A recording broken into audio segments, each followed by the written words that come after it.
नमस्कार। कभी सोचा है हमारे संविधान का दिल क्या है? मतलब वो कौन सी बातें हैं जो भारत को एक बेहतर देश बनाने का सपना देखती हैं? आज हम संविधान की इसी अंतरात्मा की बात करने वाले हैं, राज्य के नीति निदेशक सिद्धांत। सवाल यह है कि संविधान हम नागरिकों को तो अधिकार देता है, पर सरकार को क्या देता है? हम सब अपने फंडामेंटल राइट्स के बारे में तो जानते हैं, है ना? जो सरकार को कुछ करने से रोकते हैं। पर क्या संविधान सरकार को कोई रास्ता भी दिखाता है? कोई टारगेट देता है कि आपको ये करना है? बिल्कुल देता है।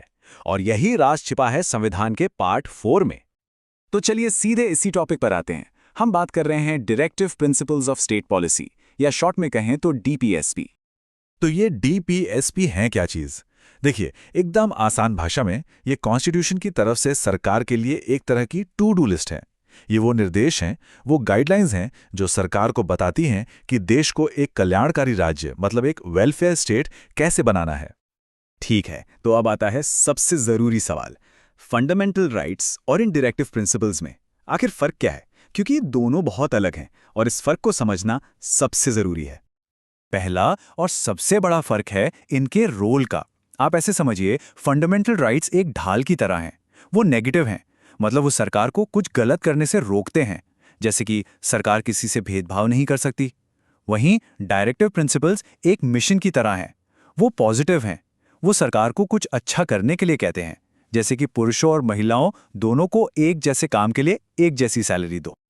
और अब आता है वो फर्क जो सब कुछ बदल देता है। देखिए, अगर किसी के फंडामेंटल राइट का उल्लंघन होता है तो वो इंसान सीधा कोर्ट जा सकता है, मतलब ये इन्फोर्सेबल हैं। लेकिन डायरेक्टिव प्रिंसिपल्स के साथ ऐसा नहीं है। अगर सरकार इन सिद्धांतों में से किसी एक को लागू नहीं करती तो कोई भी नागरिक इसे लेकर कोर्ट नहीं जा सकता। ये इन्फोर्सेबल नहीं है। तो दिमाग में यही सवाल आता है ना कि अगर इन्हें कोर्ट में लागू ही नहीं करवा सकते तो फिर इनका मतलब क्या है? क्या ये बस अच्छी अच्छी बातें हैं? इन्हें संविधान में रखा ही क्यों है? नहीं, इनका बहुत गहरा मतलब है, और इसका जवाब भी हमें कहीं और नहीं बल्कि खुद कॉन्स्टिट्यूशन में ही मिलता है। आर्टिकल 37 साफ साफ कहता है कि भले ही ये सिद्धांत कोर्ट में लागू नहीं हो सकते, पर ये देश के शासन में मौलिक हैं, fundamental in the governance of the country. और ये सरकार का कर्तव्य है, उसकी ड्यूटी है कि जब भी वो कोई कानून बनाए तो इन सिद्धांतों को ध्यान में रखे। मतलब इसे ऐसे समझें, डीएसपी एक लॉन्ग टर्म गोल सेट करते हैं, एक आदर्श, और सरकार का ये कर्तव्य है कि वो उस गोल की तरफ काम करे। तो एक तरह से देश में बनने वाले हर कानून की नींव में यही सिद्धांत होने चाहिए। चलिए अब थियरी से हटकर कुछ असली उदाहरण देखते हैं कि आखिर ये सिद्धांत हैं क्या और कैसे इनसे देश की नीतियां बनी हैं। कुछ बड़े प्रिंसिपल्स पर नजर डालते हैं। आर्टिकल 39D कहता है equal pay for equal work, स्त्री और पुरुष दोनों के लिए। आर्टिकल 39A कहता है कि गरीबों को मुफ्त कानूनी मदद दी जाए। फिर आता है आर्टिकल 44, जो आजकल बहुत चर्चा में है। यूनिफॉर्म सिविल कोड यानी समान नागरिक संहिता को लागू करने की बात करता है। और तो और आर्टिकल 51 अंतर्राष्ट्रीय शांति की बात करता है, जो हमारी फॉरेन पॉलिसी का बेस है। एक और बहुत ही दिलचस्प उदाहरण है आर्टिकल 40 का। ये गांधी जी के विचारों से प्रेरित था। इसमें कहा गया था कि गांव के स्तर पर पंचायतें बनाई जाएं ताकि असली पावर ग्रास रूट लेवल तक पहुंचे।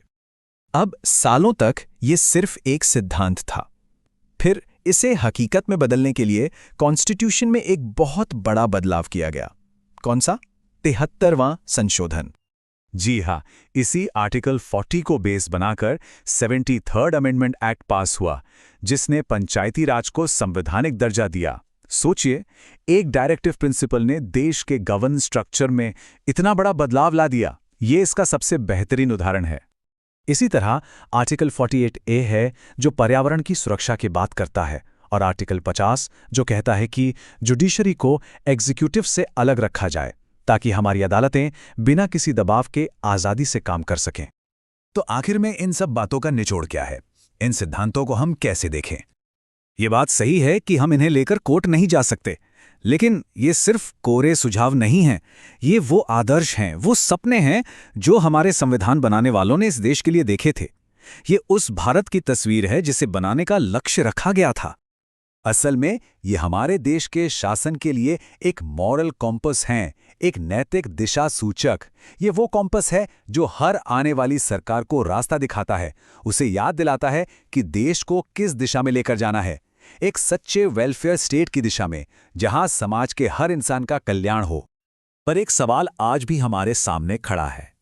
क्या ये सिद्धांत आज भी भारत की दिशा तय कर रहे हैं? हमारी पॉलिसीज और हमारे कानून क्या वाकई इसी कंपस को फॉलो कर रहे हैं?